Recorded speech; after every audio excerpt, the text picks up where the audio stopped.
What is going on, guys? What is going on? Welcome back to another video. Now, before we actually continue, I do need for you guys to hit that like button. Be sure to comment down your prediction, whether you agree with me or whether you disagree with me. Subscribe and hit the bell for post notification. Now that we got that out the way, we are in for a long road tonight.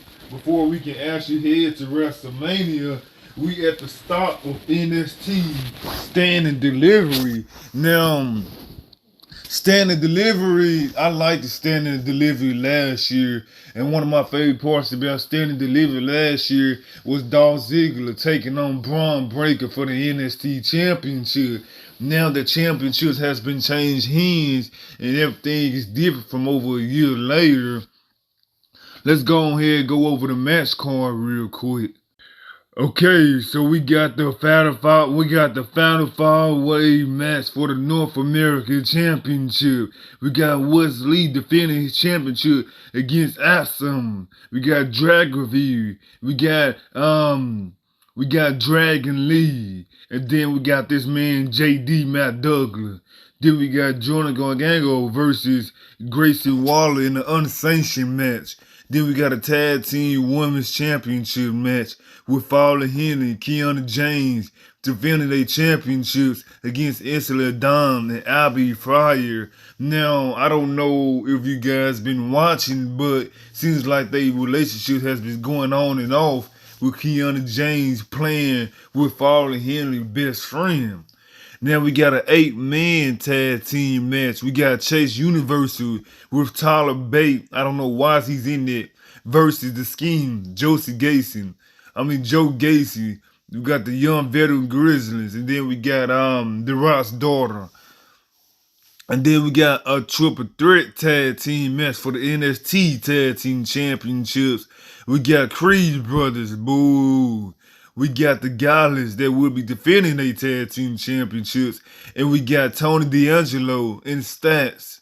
And then we have Then we got a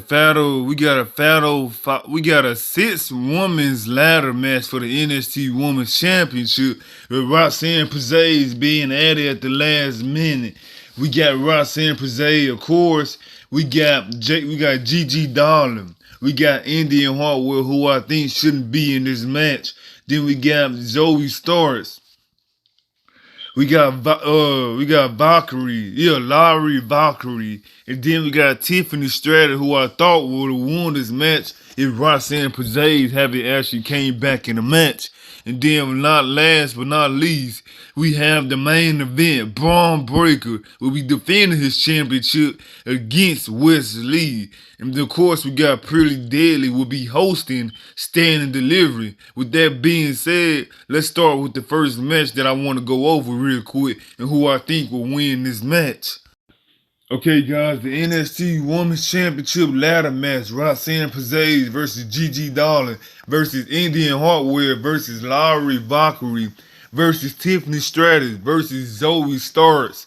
Now, my prediction was Tiffany Stratton would win, but since Roxanne Perez came back in the match, whether or not Roxanne Perez was originally going to be in this match has sparked my curiosity for sure.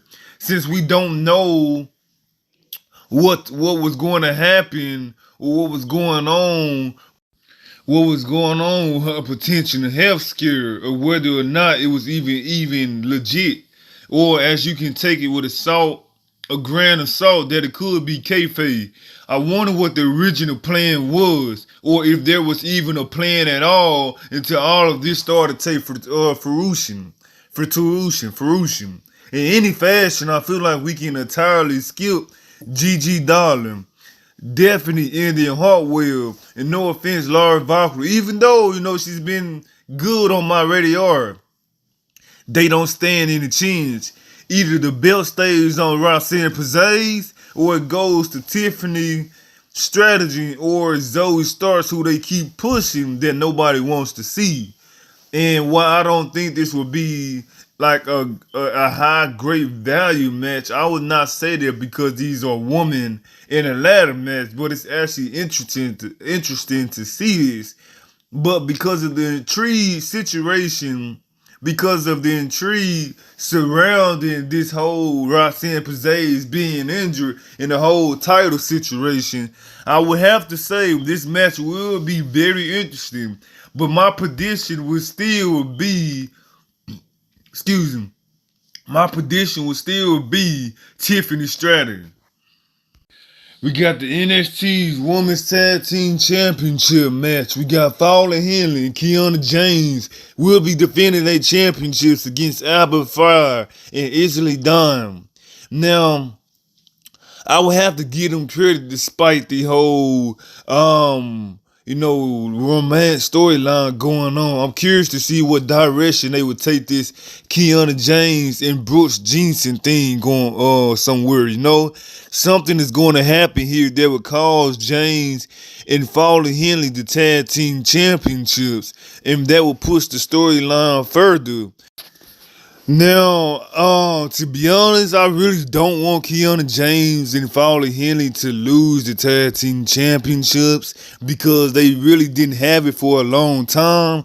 And I'm not saying they gotta have it for over 1,000 days or whatever, but I feel like I like this whole heel face tag team dynamic because we hardly see it, ever since Daniel Bryan and Kane and Team Hell, but that was an actually good thing I actually enjoyed. So I would love for this to carry on, but I'm assuming they're gonna drop the belts because of Brooks Jensen or maybe Kiana James' boyfriend actually comes out and she trying to support him. He tried to support her or whatever. And then that's when Kiana James' real boyfriend gets into it with Brooks Jensen and Fowler Henley. She's distracted. And then Abby Fire and Isley Dawn would take her advantage and take out Kiana James, which will make this storyline, like I said, will make the storyline go further. And they will not longer have the Women's Tag Team Championships on NXT. So, even though this story's been kind of maybe just a little bit cringe-worthy, I'm actually very interested to see what happens next after this match. Okay, we got a mixed tag team, eight men and women's match. We got the Chase University, Andrew and Chase. We got Duke Hudson. We got Thea Hale and Tyler Bate versus Schemes, Joe Gacy, Ava Rain, and we got the Grizz young veteran. The stipulation, if Schemes wins, they get control over Chase University. Now, obviously, with the stipulation going on, Duke Hudson's loyalty to Chase U is being questioned. And this is being Ava Reigns, The Rock's daughter, first televised match. I'm guessing pay-per-view match. I'm fully expecting the Schemes to get the victory. Although the card is a little overloaded, it's kind of full already. And this was actually, to be honest, this would actually be the match I would have to cut if there's need to be more time for other matches. But I'm glad that these superstars are getting a chance to shine. Now, I'm just keep it real with y'all. I am not interested in this feud at all. Like, beyond, I'm gonna keep it real. This feud has been boring, and I always feel like the young Grizz veterans could have at least had the opportunity to win the tag team championships before getting into a group with the Schemes. Now, what's the point? Why would Joe Gacy want to take over? Why would he want to have control over Chase University? If they more threatened, right? Why not just take control over it already? Why have to beat them in a match to take control over another fashion? Why would you want to take control of another fashion anyways when you got your own fashion to worry about? Now, I don't know if they trying to make this like a Bray Wyatt family type of thing, but did you see Bray Wyatt go out there and say, hey, Daniel Bryan, if I beat you, you have to join me. I don't think that was the case. I think what he did was he said he was going to beat you. And then when he did beat them, he took them. He didn't say, hey, I beat you. Now come join my group, or I get to control your group. Now, what's the point? Why would anybody want to have control over Chase Universe? Like, come on now. That's Chase U is really not, this whole storyline right here is not even good at all. I'm just going to keep it real with y'all. And why is Tyler Bate in this? Come on now.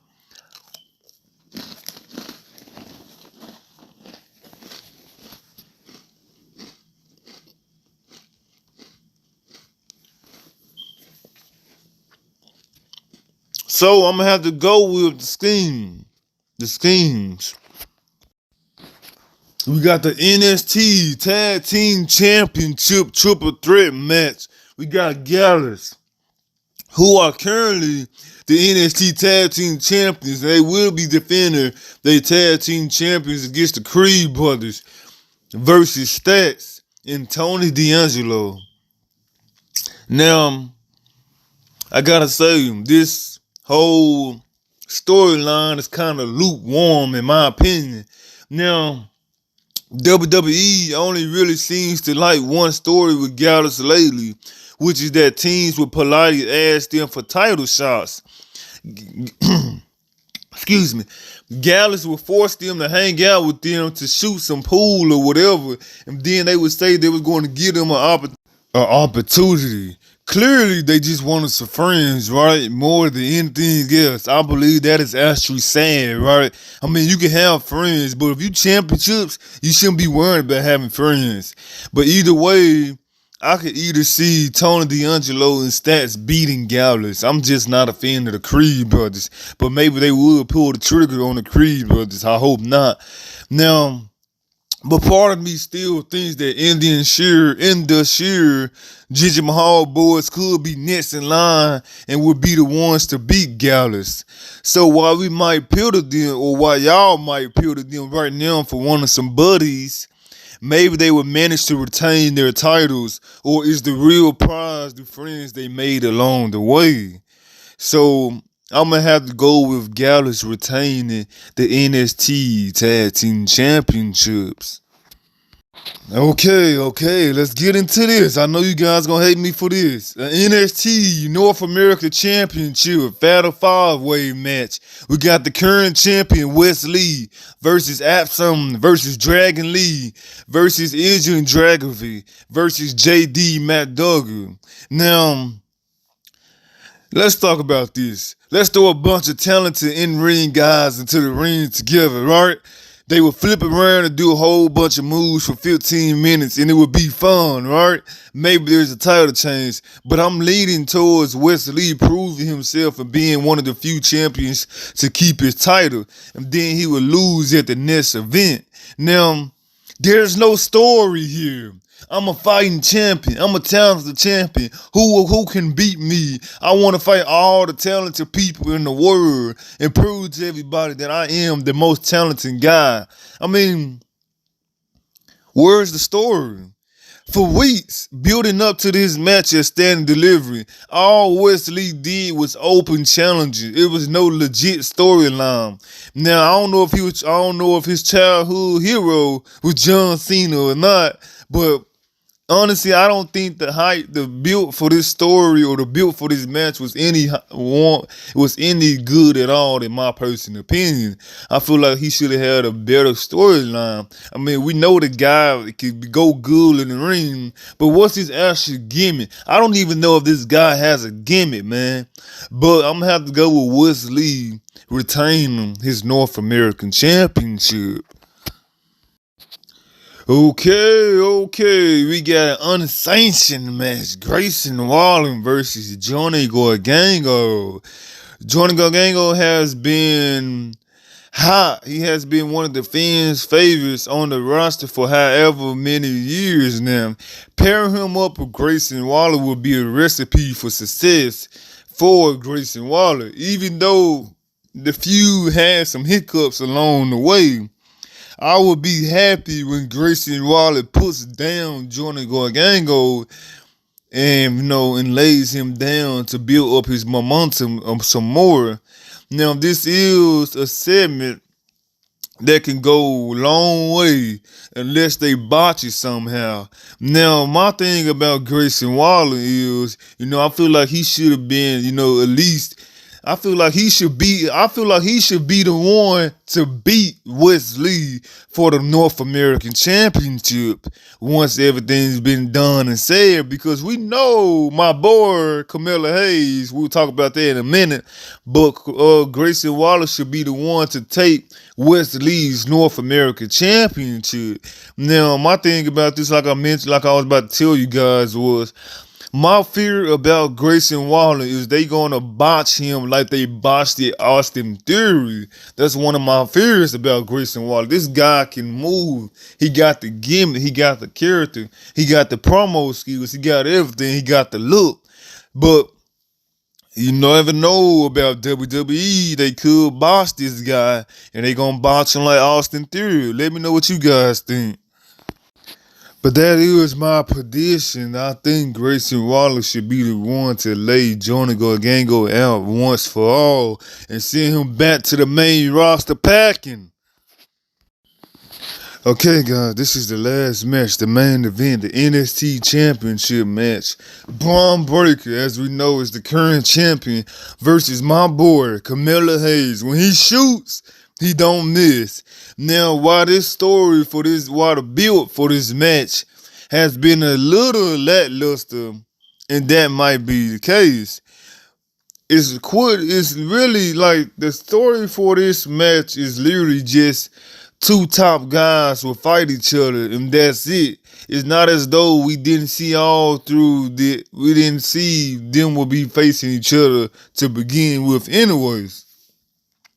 Whatever. Moving on. Camilla Hayes should definitely win the belt here. Braun Breaker has done all he can in NXT, and he will learn more on the main roster right now compared to sticking around in development. This match should be good, and I think it will check all of the boxes out there. Now, one thing I do want to say about Braun Breaker, I'm not a fan of Braun Breaker. I mean, he's talking about he got that dog in him. He got that dog in him. But I can't even remember any of his title reigns, his title matches.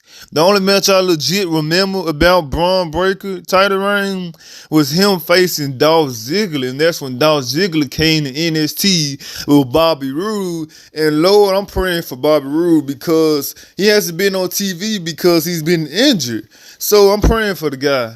But back to what I was saying, I don't remember anything from Braun Breaker but his title feud with Dolph Ziggler. But it's why he got that dog in him. But Camilla Hayes should be the one to take this belt because it's Camilla Hayes' time. And they talk about moving him to the main roster to join a new Hurt Business. That's not what we're going to do. That's not what we're going to do. But with that being said, guys, that's my prediction for NXT stand and delivery. If you guys agree with me, let me know down below in the comment section. If you disagree with me, let me know down below in the comment section. If you made it to this far of the video and you haven't liked the button, what are you doing? Hit that like button. It helps the channel a lot. And if you haven't hit the big red subscribe button, be sure to hit that subscribe button as well. It helps out the channel a lot. And hit that bell post notification so you can be notified for my next watch alongs and my next live streams and my next daily shorts. With that being said, you guys enjoy your day and let's enjoy WrestleMania weekend.